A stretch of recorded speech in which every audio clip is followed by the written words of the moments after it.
বিরতির পর স্বাগত। আজ হনুমান জয়ন্তী। গোটা রাজ্যব্যাপী পালন করা হচ্ছে এই দিনটি মর্যাদা এবং শ্রদ্ধা ভক্তি সহকারে। বিশেষ বহু বছর পর এবার মঙ্গলবারে পড়েছে হনুমান জয়ন্তী।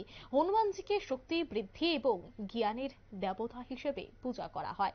এবছর 23শে এপ্রিল মঙ্গলবার হনুমান জয়ন্তী পালিত হচ্ছে গোটা দেশ জুড়ে, তৎসঙ্গে রাজ্যেও। বহু বছর পর এবছর মঙ্গলবারে হনুমান জয়ন্তী পালন করতে দেখা গেছে ভক্তবৃন্দকে। সাধারণত মঙ্গলবার পবনের পুত্র হনুমানজিকে উৎসর্গ করা হয়। বিশ্বাস করা হয় এদিনে বায়ুর পুত্র হনুমানের পূজা করলে জীবনের সমস্ত সমস্যা দূর হয়। আজ হনুমান জয়ন্তী উপলক্ষে আগরতলা শহরের ভারতরত্ন ক্লাব সহ বেশ কয়েকটি সামাজিক সংস্থা, ক্লাব এবং মন্দিরে যথাযোগ্য শ্রদ্ধা ভক্তির সাথে পালিত হচ্ছে হনুমান জয়ন্তী। আজ রাজ্যপাল নিজেও বিভিন্ন জায়গায় গেছেন, হনুমান জয়ন্তীতে উপস্থিত ছিলেন। কি বলছেন তারা, শোনাবো। নমস্কার। আমরা ভারতরত্ন সংঘ বিগত বছরের না এবারও হনুমান জয়ন্তীর আরাধনায় ব্রতী হয়েছি। আপনারা দেখতে পাচ্ছেন আমরা এই ভারতরত্ন সংঘের ক্লাব প্রাঙ্গণে আজকে আমরা এই হনুমান জয়ন্তীর পূজা আমরা সবাই মিলিত হয়েছি। পূজা অর্চনা চলছে।